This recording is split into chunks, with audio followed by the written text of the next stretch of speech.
এখন বহুরূপীদের গ্রামে গেলে পরে বলে যে বহুরূপী না এরা ভিক্ষা করতে এসেছে। বহুরূপীদের সে মানে গ্রামের মানুষেরা বা শহরের মানুষেরা হয়েছে, এরকমও হয়েছে যে এমন এমন জায়গা আছে, মানে এমন এমন কথা বলেছে, আচরণ করেছে, তখন সেই সময়টাতে মনে হচ্ছিল যে এই শিল্পী এতই খারাপ, এতই নামজগৎ, এতই নোংরা জগৎ, আমরা মানে এই জিনিসটা করছি, এতই খারাপ জিনিস, এটা কি কোনো মূল্য নেই? ধিক্কার আসছে, এই আর করবো। সেই মানে জিনিসটা ধরে নিয়ে আমি রাজমিস্ত্রির কাজ কিছুদিন করেছি। আজ বসন্তের গায়ে হলো, কালে বসন্তের বিয়ে গো।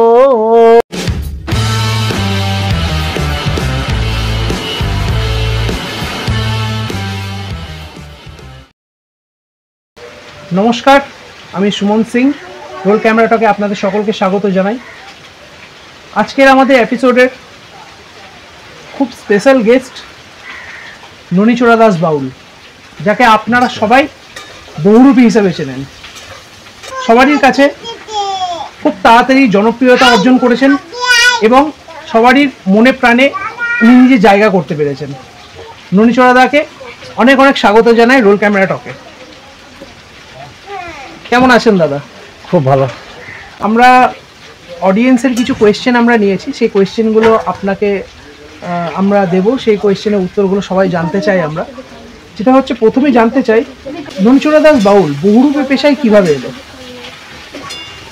ননীচোড়া দাস বাউল বহুরূপী পেশায় আসেনি। ননীচোড়া দাস বাউল তার পূর্বপুরুষ থেকেই বহুরূপী। আচ্ছা। এবং ননীচোড়া দাস বাউলও বহুরূপী। আচ্ছা। কারণ বহুরূপী থেকে উনি বাউলে এসেছে। আচ্ছা, মানে আমি বহুরূপী থেকে বাউলে এসেছি। তো বাউলে আসার কারণ, আমি যখন ছোট থেকে বহুরূপী যখন আমি করি, বাবার কাছ থেকে যখন বহুরূপী আমি শিখি, বাবা যখন বহুরূপী করেন, বাবা কীভাবে মেকআপ করেন, বাবা কেমনভাবে পারফরমেন্স করেন, সেগুলো বাবার কাছ থেকে আমার দেখা, বাবার কাছ থেকে আমার শেখা, বাবার কাছ থেকে জানা। তো তারই মধ্যে আমি বাবার সাথে একটা গ্রামে গিয়েছিলাম। সেই গ্রামে গিয়ে বাবার পারফরমেন্স দেখি এবং দেখে খুব ভালো লাগে। তখন থেকেই আমি এই শিল্পী জগৎটা মানে বাবার সাথে করতে খুবই আগ্রহী ছিলাম। আর বাউল গান তারই সঙ্গে আমার যুক্ত ছিল। আচ্ছা। কারণ আমি কখনো গ্রামে যেতাম বহুরূপী বেশি, আবার যেখানে আমার গানের শো থাকতো সেখানে যেতাম আমি ননীচোড়া দাস বাউল। আচ্ছা। আর বহুরূপী যখন যেতাম তখন ননীচোড়া চৌধুরী। তো এটা প্রশ্ন করবেন অনেকে যে চৌধুরী তার টাইটেল এবং দাস বাউল কি করে? হ্যাঁ, এটাও আমার জানার খুব অনেকে বলে। তো যারাই হরির গুণগান গায় তারাই হরির দাস, আর হরির দাস না হলে পরে হরির গুণগান গাওয়া যায় না। নিশ্চয়ই। কারণ হরিকে ডাকা মানেই সে তো হরির দাস, যার জন্য আমি ননীচোড়া দাস বাউল। তাহলে আপনার ইন্সপিরেশন হচ্ছে আপনার বাবা? দাদুও কি বহুরূপী? আমার দাদু, আমার পিতা, পূর্বপুরুষ সকলেই মানে বংশ পরম্পরা থেকেই আপনারা। বাহ। আপনি আর্থিক অনটনটাকে কতটা কাছ থেকে দেখেছেন, যদি একটু আমাদের দর্শকদের সবাইকে বলেন।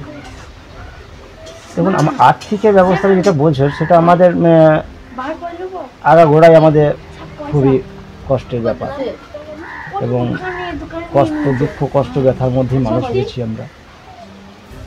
এমনও দিন গিয়েছে হয়তো একবেলা খেয়ে থাকতে হয়েছে, এমনও দিন গিয়েছে আমি যখন ক্লাসে গিয়েছি ঘরে খাবার নেই, এক গ্লাস জল খেয়ে ক্লাসে গিয়েছি। এবং গ্রামে যখন পারফরমেন্স করতে গিয়েছি হয়তো রাত্রির চাটি রান্না ভাত ছিল, পান্তা ভাত, সেটা খেয়ে গ্রামে গিয়েছি কোনো রকমভাবে।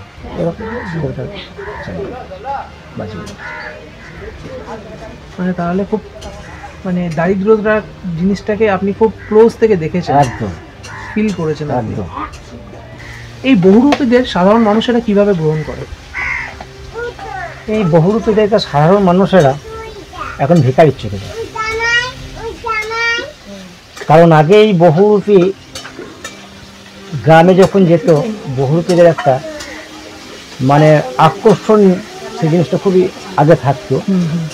7 দিন 7 রূপ দেখিয়ে মানুষের কাছে যে পারিশ্রমিক সেটাও পাওয়া যেত, এবং এই বহুরূপীর ভালোবাসাটাও পাওয়া যেত। আর এখন কি হয়, এখন গ্রামে গেলে পরে মানে বহুরূপী, আমার এটা বলাটাও ঠিক হচ্ছে না যেহেতু, কারণ এখন মানুষ বহুরূপী জিনিসটা কি জানে না, ভুলে যাচ্ছে। মানে এই জিনিসটা প্রায় বহুরূপী প্রায় তো লুপ্তর পথে, অনেকে জানে না। যার ফলে এখন গ্রামে বহুরূপী গেলে পরে তারা বলে যে এই জিনিসটা আবার কি, অনেকে যারা জানে না এই জিনিসটা আবার কি। আবার যারা জানে তারা বলে কি যে হ্যাঁ আমাদের গ্রাম বাংলার বহুরূপী অনেক পুরনো শিল্পী এসেছে, অনেকদিন পরে তো দেখাই যায় না, গ্রামে দেখা যায়। হ্যাঁ, অনেকদিন পরে দেখলাম এই জিনিসটা। তো এখন বহুরূপীদের গ্রামে গেলে পরে বলে যে বহুরূপী না, এরা ভিক্ষা করতে এসেছে। কিন্তু বহুরূপীদের সেই মানে গ্রামের মানুষেরা বা শহরের মানুষেরা দেয়, কারণ তারা যদি জানতো যে বহুরূপী জিনিসটা কি, তাহলে পরে নিশ্চয়ই মান দিত। এবং যারা জানে তারা অবশ্যই মান দেয়, তারা ভালোবাসে বহুরূপী জিনিস। যেহেতু আপনি বহুরূপী ও শিল্পী দুটোকেই আমি একসাথে কম্বাইন্ড করছি, একজন বহুরূপী বা শিল্পী কতটা সাধারণ মানুষের কাছ থেকে অবমাননা পায় বা তাচ্ছিল্য পায়? তো হাতের 5টা আঙুলটা সমান হয় না, কারণ শিল্পী ব্যথা বেদনা আঘাত নিয়ে শিল্পীর জগৎ। কোনো জায়গায় এই শিল্পীরা সম্মান পায়, কোনো জায়গাতে অসম্মানও পায়, কোনো জায়গাতে গালিগালাজও পায়, আবার কোনো জায়গাতে খুব আনন্দও পায়। এই নিয়েই শিল্পী জগৎ। দেখা যাচ্ছে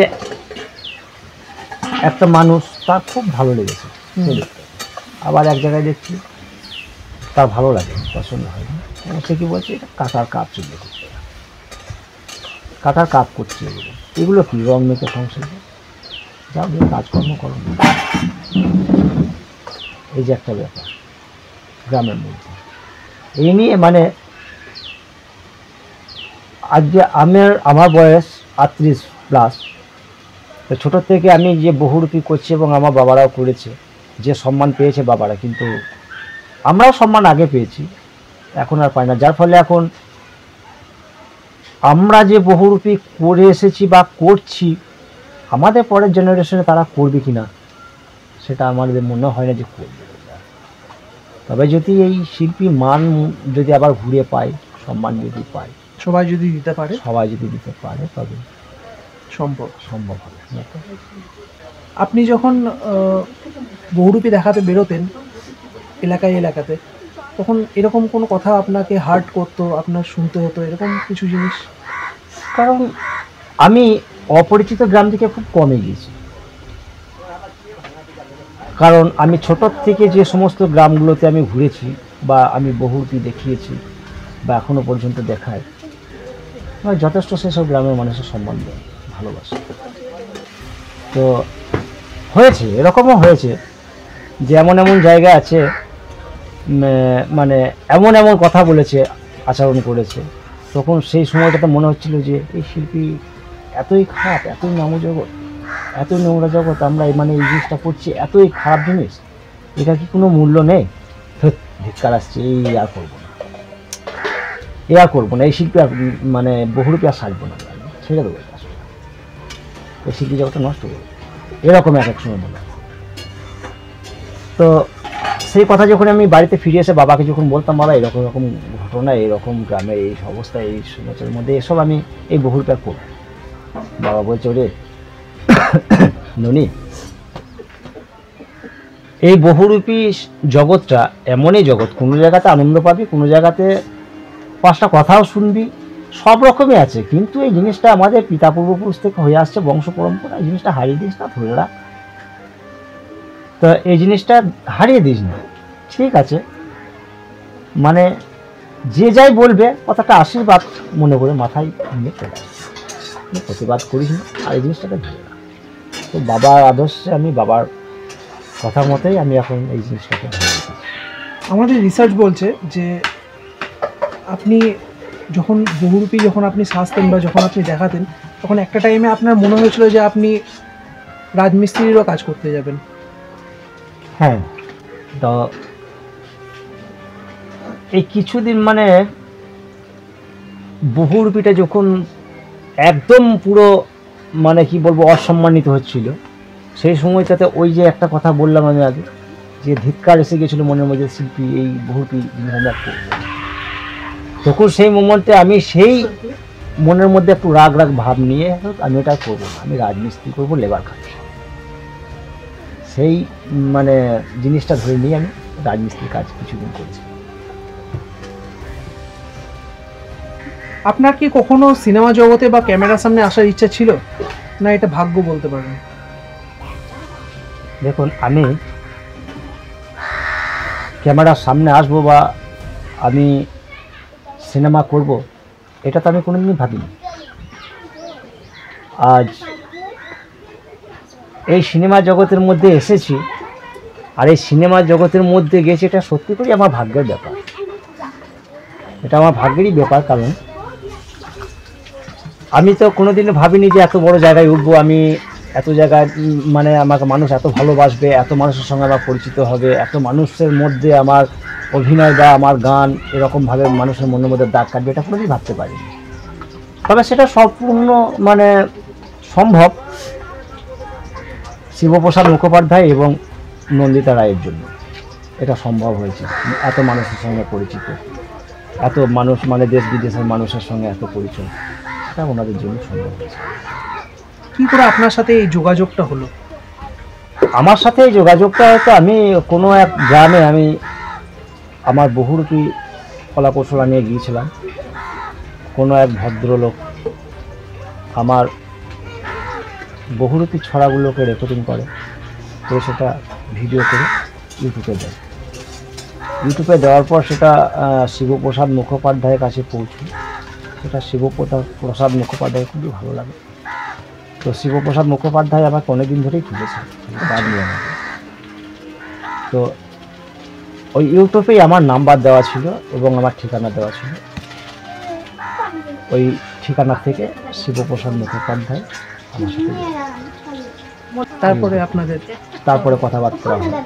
একদিন বোলপুরে ডাকেন, বোলপুরে গিয়ে কথাবার্তা হয়। কেমন লাগলো কাজ করে? দারুণ। সিনেমা জগতে কাজ করে আমাকে খুব ভালো লেগেছে এবং সিনেমাতে আমি কাজ করতে পেরে ভীষণ খুশি। আর আমি কোনোদিন এত ভাবিনি স্বপ্নেও যে আমি সিনেমাতে কাজ করবো বা এত বড় একটা জায়গা করবো আমি। তো আমি খুবই খুবই মানে আনন্দিত। শিবপ্রসাদ স্যার আপনাকে কি গাইড করছিলেন যে কোনো জায়গায় ভুল হলে বা কোনো জায়গা যদি আর একটু বেটার করা যায়? একদম একদম একদম। শিব স্যার সমস্ত জায়গাতেই ননি এই জায়গাটা করলে পরে একটু ঠিক হয়, এইটা এইটা যদি ঠিক করে যায়, হ্যাঁ স্যার কেন হবে না, আমি ঠিক করে দিচ্ছি। তাহলে কীরকম করবো স্যার, ওই জায়গাটা যদি একটু একটু বলে দেন আমাকে। না এই জায়গাটা এরকম, এই জায়গাটা এরকম, এই জায়গাটাই ঠিক এরকম হবে। আমি সেগুলোকেও কপি করে আমি কিছু করতে, মানে খুব ভালো গাইড করেন উনি। দারুণ দারুণ দারুণ। কারণ শিবপ্রসাদ স্যার যে একজন ডাইরেক্টর, বিখ্যাত ডাইরেক্টর এবং যে একটা বিখ্যাত অভিনেতা, সেটা মানে আমাদের সামনে প্রমাণ করে দিয়ে সকলের, শুধু আমার সকলের সামনে প্রমাণ করে দিয়ে। বহুরূপী সিনেমায় আপনার শিমুলে পলাশ খুব বিখ্যাত হয়েছে। শিমুলে পলাশ নয়, শিমুল পলাশ। শিমুল পলাশ, রাইট। তাহলে একটু শিমুল পলাশটা 2 লাইন শুনতে চাই এবং সেটা কিভাবে চিন্তা ভাবনা আপনার এলো সেটা একটু জানতে চাই। এই শিমুল পলাশ গানটা আমার যখন শিব স্যারের সাথে যখন বোলপুরে দেখা হয় বা কথা হয়, যে ননি তোমাকে এক কাজ করতে হবে, তোমাকে 2টি গান লিখতে হবে আর কয়েকটি ছড়া আমাকে লিখে দিতে হবে। তো ওই আমি বললাম তাহলে বিয়ের গানটা কেমন হবে। আমাকে শিব স্যার বলেছিলেন যে বিয়ের ব্যাপারে যে পল্লী গ্রামে যেরকম ব্যাপারটা থাকে ওরকম ব্যাপারটা নিয়ে গান লিখতে হবে। তো আমি অনেক চিন্তা ভাবনা করেছিলাম, একটা ডায়েরিও পুরো শেষ করে ফেলেছিলাম। এটার পর এটা লাগিয়ে দেখছি, এটার পর সেটা লাগিয়ে দেখছি, না এটা মিস হচ্ছে না, আমার পছন্দ হচ্ছে না। মেন্টাল নিজে থেকে স্যাটিসফাইড না হলে কিন্তু দেওয়া যায় না। তো এরকম করে করে মানে একটা ডায়েরি পুরো শেষ হয়ে গেল। তারপরে আমি বোলপুরে গিয়েছিলাম। আচ্ছা, বোলপুরে এই যে আমাদের সোনাঝুরি বাগান, তার পাশে যে পলাশ বনগুলো গাছগুলো আছে সেইখানেই বসেছিলাম। আচ্ছা, ওখানেই বসে বসে আমি চিন্তা ভাবনা করে ওই জিনিস গানটা মানে মনের মতো করে আমি ওখানে লিখেছিলাম। আর যে পল্লীগ্রামের যে বিষয়টা ব্যাপারটা সেটা পুরো মাথায় এনে রেখে ওই জিনিসটা ওখানে লেখা হয়েছিল। আজ বসন্তের গায়ে হলো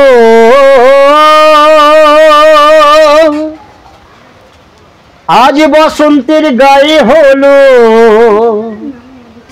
কালে বসন্তের বিয়ে গো,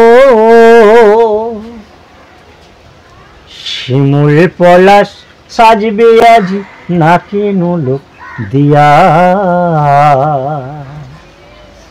আজ বসন্তের গায়ে হলো আজ বসন্তের গায়ে হলো কালে বসন্তের বিয়ে গো, শিমুল পলাশ সাজবে আজ নাকে নোলক দিয়া গো, নাকে নোলক দিয়া। শিমুল পলাশ সাজবে আজ নাকে নোলক দিয়া গো, নাকে নোলক দিয়া। শিমুল পলাশ সাজবে আজ নাকে নোলক দিয়া। ওয়াও ওয়াও, ভেরি নাইস, খুব সুন্দর, খুব সুন্দর, থ্যাংক ইউ। খুব সুন্দর।